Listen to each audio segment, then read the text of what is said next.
నమస్తే రమగారు. నమస్తే జీ. రమగారు, ప్రతి ఒక్కరం కూడా ఏం కోరుకుంటామంటే ఆ భగవంతుని కల్లారా చూడాలని. ఇది అందరికీ సాధ్యమేనా? ఎవరికి సాధ్యం? ఇదివరకు రోజులైతే మునులు, ఋషులు తపస్సులు చేసి సంవత్సరాల తరబడి ఒకే ముద్రలో కూర్చొని గాఢమైన తపస్సులు చేస్తే పిలిపించుకునేవారు. భగవంతులే మెచ్చి వాళ్ళే కిందకు వచ్చేవారు, వరాలు ఇచ్చేసేవారు. ఇప్పుడు పరిస్థితి ఏంటి? ఏం చేయాలి? భగవంతుడు వస్తే మాత్రం మనం చూస్తాంటమ్మా. అంతే కదా రమగారు. మనకి భక్తి ఉందంటావు జయ, భక్తి ఉంది కదా నీకు? భక్తి ఉందా? అంటే మన భక్తి ఏ గాఢతతోటి ఉంటుంది? ఒక లెవెల్ దాకానే ఉంటుంది జయ. నా లెవెల్ వరకే. అంతే. మనకు కావాల్సింది అయిపోయి ఇంకా దేవుడు గుర్తురాడు. అదంతా నేనే మీ ఐఎమ్ రమ, ఐఎమ్ జయ అని చెప్పుకుంటాం అంతే. సన్ ఆఫ్ గాడ్ అని చెప్పుకో, చచ్చిన డాక్టర్ ఆఫ్ గాడ్ ఉండదు. ఏదైనా పని అవ్వలేదనుకో, దేవుడా దేవుడా దేవుడా దేవుడా దేవుడా దేవుడా దేవుడా 100 సార్లు అనుకుంటాం ఆయన్ని. ఆయన ఏదో పని చేసి పెడతాడు, ఏదో వదిలి అవుతుంది పని. నేను చేశాను, నేను ఎంత కష్టపడ్డాను, నేను అక్కడికి వెళ్ళా ఎక్కడికి వెళ్ళా వాళ్ళతో మాట్లాడాను, నేను నేను నేను నేను ఆ దేవుడు ఆ ప్లేస్లో నేను నేను నేను నేను వచ్చేస్తుంది. తర్వాత నాకు అది కావాలి, నాకు ఇది కావాలి, అది కావాలి ప్రార్థిస్తాం. ఒక్కొక్కళ్ళకి ఇట్లా అడగగానే అట్లా పని అయిపోతుంది. నేను కొంతమంది ఉన్నారు నా క్లోజ్ ఫ్రెండ్స్లో, దేవుడా ఇది నీదే భారం అని గుళ్ళోకి వెళ్ళి అప్పచెప్పొస్తారమ్మా, సాయంత్రానికి పని అయిపోతుంది జయ వాళ్ళకి. అవునా? నేను వింటుంటాను ఎంత ప్రగాఢంగా కోరతారో. మరి వాళ్ళ కోరిక ఏంటో కానీ నేను 100 కోరికలు కోరతా, ఒకటో రెండో అవుతాయి, ఒకటి కూడా అవ్వదని నేను కొన్ని అవుతాయి. నేను అనుకుంటా నాకు దేనికి యోగ్యత ఉందో, దేనికి పాత్రత ఉందో దేవుడు అదే చేశాడు, యోగ్యత లేనిది చెయ్యడు అంతేగా అని భావిస్తా. నా బుద్ధి వరకు. వాళ్ళు వినప్పుడు అనుకుంటా అవురా వీళ్ళ, నేను అప్పుడు ఏమనిపిస్తుంటే వీళ్ళకి యోగ్యత ఉంది నాకు లేదనిపించట్లేదు జయ. నేనేమనుకుంటా అంటే అందరూ ఏమనుకోవాలో నా ఉద్దేశం ఇది. అంత బాగా అడిగారు వీళ్ళు, సో అడగటం మీకు రావట్లేదు అనుకుంటా నేను.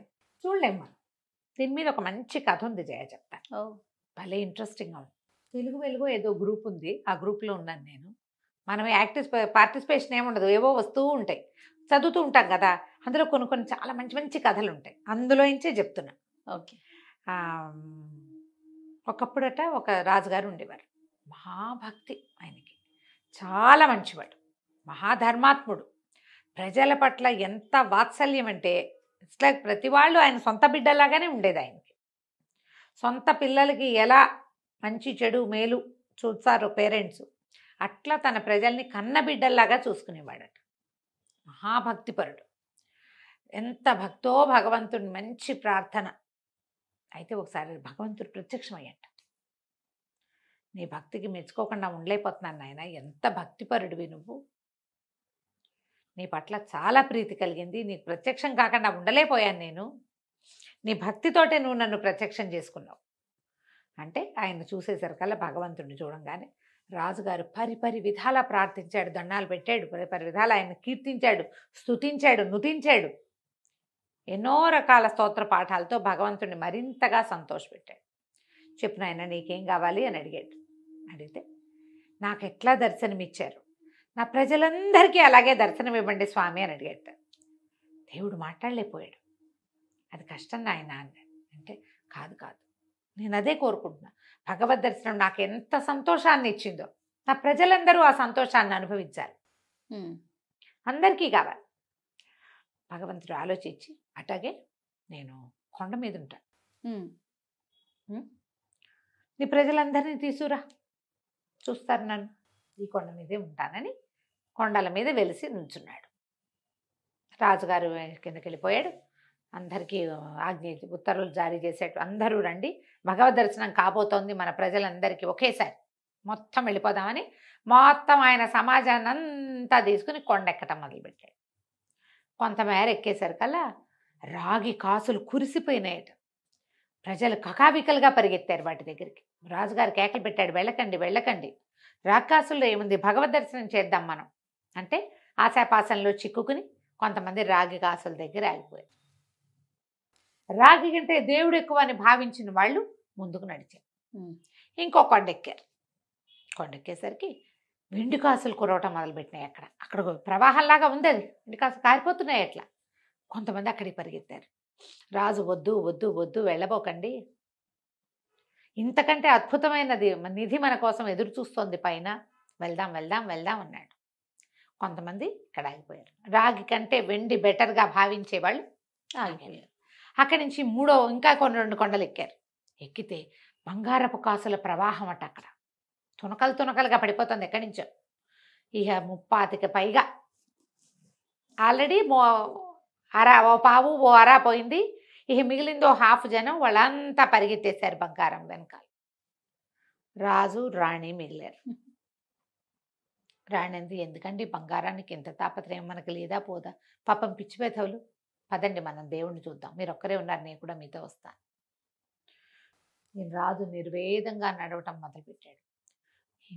ఇంకొక కొండలో భగవంతుడిని చేరతామనగా వజ్రాలట అక్కడ నవరత్నాలు కురిసిపోతున్నాయి. రాణిగారి పిచ్చి ఉద్రేకానికి లోనైపోయింది. మీరు వెళ్ళి దేవుణ్ణి చూసిరండి, నేను విపోగు చేస్తాను ఈ లోపల, ఈ పడిపోతున్నవని పరిగెత్తుకుంటూ వజ్రాల వైపుకు వెళ్ళిపోయింది ఆవిడ. ఈయన మహానిర్వేదంగా పైకి కొండెక్కాడు. భగవంతుడు చిద్విలాసంగా నుంచున్నాడు. ఏరి నీ ప్రజలంతా రాలేదే, నేను మీకోసమే ఎదురు చూస్తున్నాను అన్నాడు. అనేసరికి నేను చాలా కడు దుఃఖంతో నేనేం చేయను, మధ్యలోనే ఆగిపోయారు, కడదాకా చేరలేదు స్వామి ఎవరును అంటే భగవంతుడు చెప్పాడు, నువ్వు ప్రత్యక్షం చేద్దామనుకున్నా వాళ్ళకి ఆ పాత్రత ఉండద్దు నాయన. రాగి కాసుల పాత్రత ఉన్నవాడికి రాగే దొరుకుతుంది, వెండి కాసులకి పై పాత్రత ఉన్నవాడికి వాడి పాత్రలో అవి పడతాయి. బంగారము వజ్రాలు ఉన్నవాడు ఉంటాడు, భగవంతుని చూడగలిగేవాడు ఒక్కడే. ఆ పాత్రత ఉండాలి. కోట్లలో ఒకడు, కోట్లలో అతి కొద్ది మంది ఉంటారు, వాడే చూడగలుగుతాడు. నువ్వు చూపించినా ఎవ్వరూ చూడరు. ఎందుకు జయ, మనం ఎంత మంచి విషయం చెప్తామా, మనం అనుకుంటాం ఒక్కొక్కసారి అంటావు, రమ్మగారు ఇది కనీసం 5-6 లక్షల వ్యూస్ వస్తాయి, ఎంత అద్భుతంగా ఉందో అని. వస్తాయి, మనకి 30-40 వేలు వస్తాయి. వాళ్ళే చూస్తారమ్మా, వాళ్ళకే ఉపయోగపడుతుంది. అందులో చూసిన వాళ్ళలో ఎంతమంది ఆ అద్భుతమైన విషయాన్ని ఉపయోగించుకుంటారు? నేననే కాదు, ఎవ్వరు చెప్పినా అద్భుత వాక్యాలు కూడా చాలా కొద్ది మందికి ఆ సమయానికి వాళ్ళకి ఎక్కడి నుంచైనా వాక్యం లభించేది రాసి ఉంటే వాడు పుచ్చుకుంటాడు.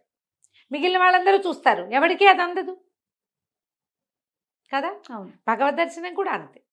మనకి భక్తి ఉంది, మనకు కావాల్సిన వ్యవహారం, మనకి దేని మీద అనురక్తి ఉందో అది లభించగానే భక్తి పెద్దగా ఏముండదు. భక్తి మన జీవితంలో ఒక పాత్ర, ఒక చిన్న ఒక విషయం. భక్తే మన విషయం కాదు. భగవంతుడు ప్రత్యక్షమైన మనం చూసి చూడనట్టు వెళ్ళిపోతాం కూడా జయ. నిజంగా ఆలోచించండి, అవునా కాదా? మనం దేవుణ్ణి చూడాలన్నంత తాపత్రయం ఏమి ఉండదు మనకి. మన పని అయిపోతే చాలు, ఈ రోజు బాగుంటే చాలు, రేపటి పట్ల మన ఆశ ఏది ఉందో అది నెరవేరితే చాలు. అంతే కదా. ఖచ్చితంగా అంటే ఎంత అద్భుతమైన కథ రమ్మగారు, నిజంగా చాలా చాలా బాగుంది. నమస్తే. నమస్తే.